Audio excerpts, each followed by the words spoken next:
Morocco beat Belgium 2-0 with what was clearly a fully deserved win. The Red Devils lacking pace, lacking form. The Al Thamama Stadium going wild as the Atlas Lions scored 2 goals. Sunil Sykes was at the game.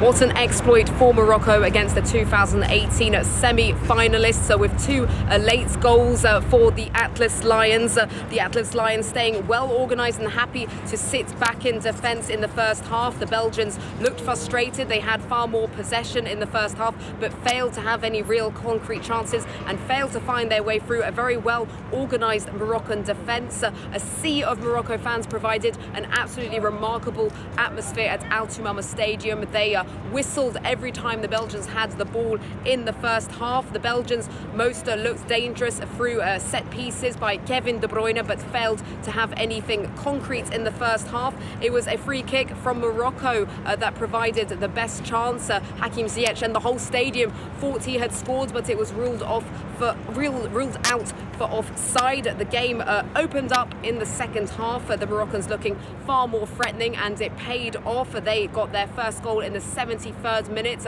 thanks to an error from Thibaut Courtois, the Real Madrid keeper, allowing Sabiri's in-swinging free kick to make it past him at the post, and the stadium erupted into wild celebrations. The Belgians threw on Romelu Lukaku in a bid to get a last-minute equaliser, but it was Morocco that extended their lead, with Aboukal being set up by Hakim Ziyech in the 92nd minute to put the Moroccans 2-0 ahead. The Moroccans defended well here this evening and took their chances when they had them, and Belgium paid the price here tonight.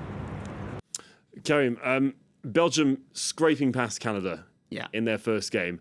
Today, there's an upset that they wouldn't really see coming, but it was a well-deserved win for Morocco, considering their performance, but also considering the level that Belgium was playing at. Yes, that's true. I slightly disagree with you, James, because we could see it coming for Belgium, to be honest, because they have an old generation right now, back from 2018, 2016, but they don't have the pace anymore. The defense is slow, and the new players, the newcomers in this team are not at a good level, at this World Cup for the moment. So I'm not quite surprised to see Morocco winning today, and that's their first win in a World Cup since 1986.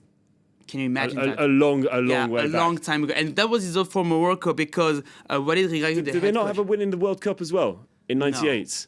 No. It was, but going back very, very far back for them to reach right until today, which is a huge statement. That's why we saw this joy from the players, from every Moroccan supporters this afternoon. But to come back on Morocco and on the tactic, Walid Regragui, he came at his position lately in September, and he decided to put the accent on solidity, to be solid tactically and then to move forward. We saw it against Croatia, 0-0, but he was satisfied with the fact that they didn't concede any goal and the block was solid defense, especially with Romain Saïs and Naïf Aguiar, 2 experienced players right now. But we see that the more the game moved forward, the more the Moroccan player have confidence. And then he made the good substitutions as well, and we saw with Aboukal who scored second goal. So all credits to Regragui and to Morocco. But coming back to Belgium, because he brings on Lukaku,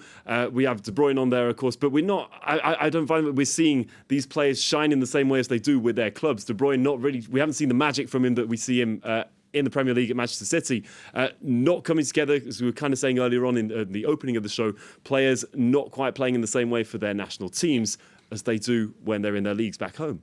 Exactly, and they have to adapt, and especially when there is no time to adapt between the domestic leagues and the World Cup, as we saw this year. And to focus on Kevin De Bruyne, the problem is not convinced about this team, and he said it to The Guardian, I think, like 2 days ago, saying that, we have no chance to win the World Cup.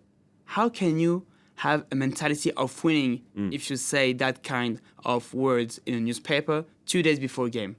I don't see it. It's not. And he's right. He talked with his heart, but still, it shows that there is no certainty at all in this team. And Romelu Lukaku, he came in, but we know that he was injured and he's not in his best shape. So Well, I'm worried about Belgium from scratch. Yeah. And I still have some doubts.